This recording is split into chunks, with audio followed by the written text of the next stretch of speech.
he and I are jointly holding that prestigious award.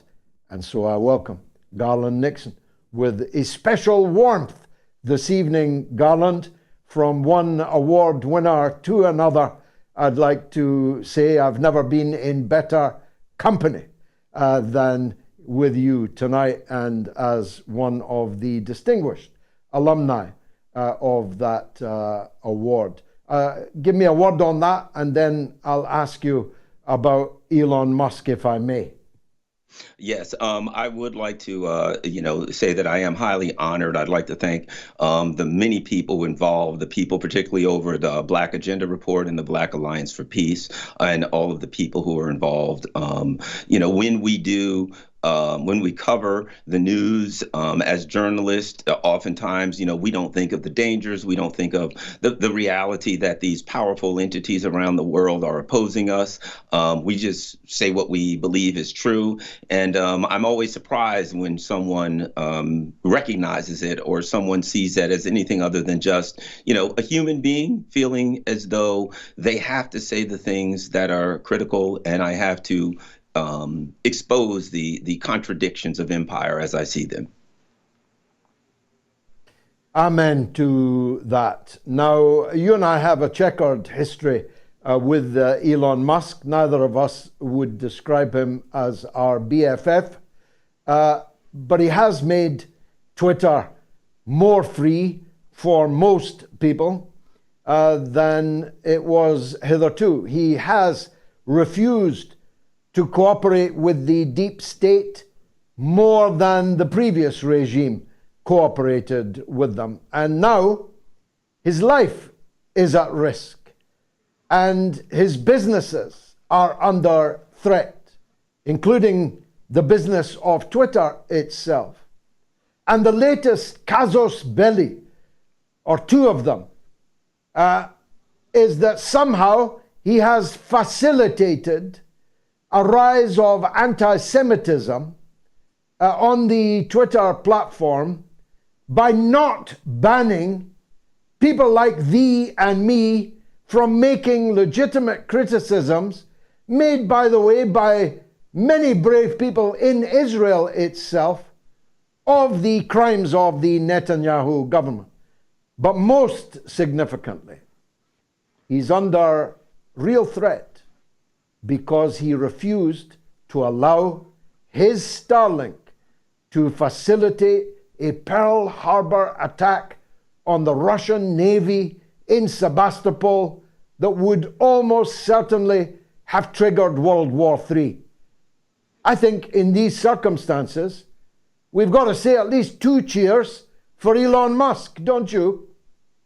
Absolutely. I think that, and as you know, I'm, thrown off of Twitter right now and working towards taking action against Twitter. But I think part of the things, one of the things that people have to remember when people like you or I are still getting some level of censorship on Twitter is that it is a giant bureaucracy, and that before Elon Musk took over Twitter, it was stuffed with spooks. I mean, it's loaded with people who are former CIA and FBI and NSA, et cetera, three-letter agency people. So even if Elon Musk intends to do the right thing, they made sure that they stuffed it with people that would make it very difficult for him to do that. Additionally, another issue that Elon Musk has, as would basically any of the oligarchs now, is that there's an elimination of the line between public and private. And in order to have a major corporations and to be as powerful as Elon Musk, it is almost a requirement that you are involved with federal contracts. So he made a decision,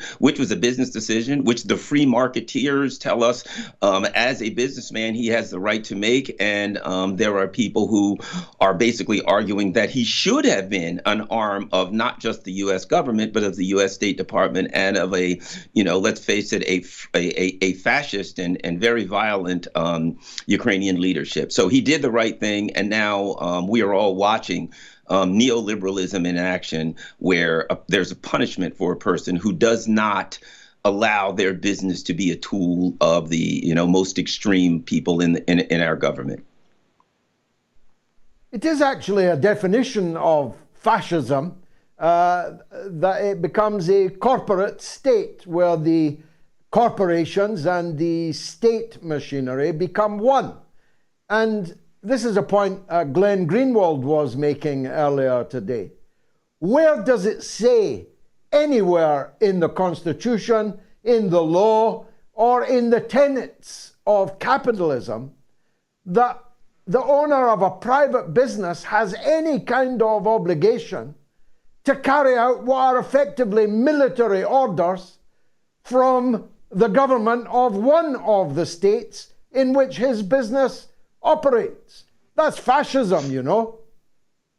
And in fact, if you look at the origins of neoliberalism in the 1970s in Chile, the people who started that neoliberal project, as it were, installed a fascist leader and a fascist government because it is the nature of neoliberalism that it needs totalitarian state control. And it only makes sense that it has reverted closer and closer to its roots as people like you and I provide a platform for the average working person to question what the empire is doing, to question their so-called leaders.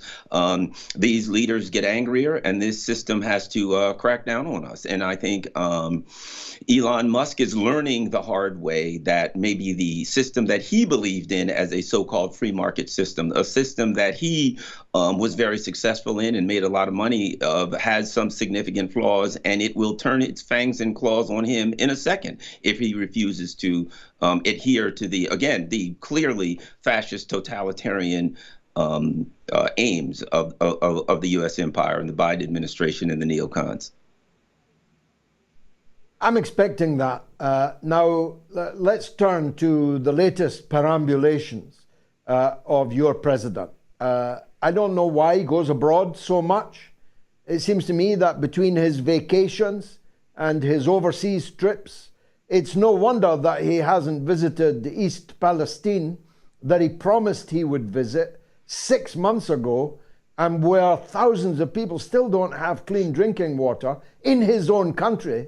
Never mind a walk down Zombie Avenue in Philadelphia or LA. He is promising infrastructural developments in Africa whilst your own infrastructure crumbles. But in a way, the comic, although it might not have been funny to the Vietnamese, the comic nadir was the latest one earlier today, when he asked the Vietnamese if they remembered the film Good Morning Vietnam before bidding them a good evening Vietnam. A film about the United States genocidal mass murder of millions of Vietnamese. He made a joke out of it. It's becoming almost unbelievable. I still think we've got a way to go, but they cannot be serious, as McEnroe would say, running this guy again, a year come November, for another 4-year term, surely. Well, I do not believe that they're going to run Joe Biden. I believe that he is unable, cognitively unable to, to go in front of crowds and to do the things he needs to do in stadiums and get people to cheer. And then he would ultimately have to debate the Republican opposition, which they're trying to throw in jail. And he's not competent to do that. So I believe they are looking for a way out for Joe Biden. And I believe that the House of Representatives impeachment inquiry will provide them the off-ramp they need for Joe Biden. But let's think about Vietnam. Where is he going to go? Is he going to go to Laos? Is he going to go to Cambodia? Again, the contradictions of the U.S. empire as whoever would represent the Biden administration tries to build their coalition against China, country after country that they go into. As I said, Laos and Cambodia, Indonesia, they go to countries that the U.S. has literally facilitated genocides in. So many countries in Asia, the U.S. has facilitated genocides in. There aren't a lot of places that we can go that won't basically get the same feelings or the same results. We can't talk about, the U.S. can't talk about the history. What about South Korea and our ally Japan? Genocide there, rape and murder, et cetera. So the U.S. is trying to bring together a coalition of countries that have either genocided, attacked, or oppressed another group of countries, and they're trying to bring them together against China, another country who has suffered from colonialism at the West. I think, again, the contradictions are obvious, and I believe that the Biden administration is going to have a very difficult time building their anti-China coalition simply because of the historical context. Just like in Africa, the historical context is there. Vietnam told them bluntly during Biden's visit that they have no intention at all of joining an anti-China concert party, which I must tell you, the US administration had invested some hopes that they might, because of historical enmity between China and Vietnam. Russia, the Soviet Union, was the main ally of Vietnam during that long period of struggle.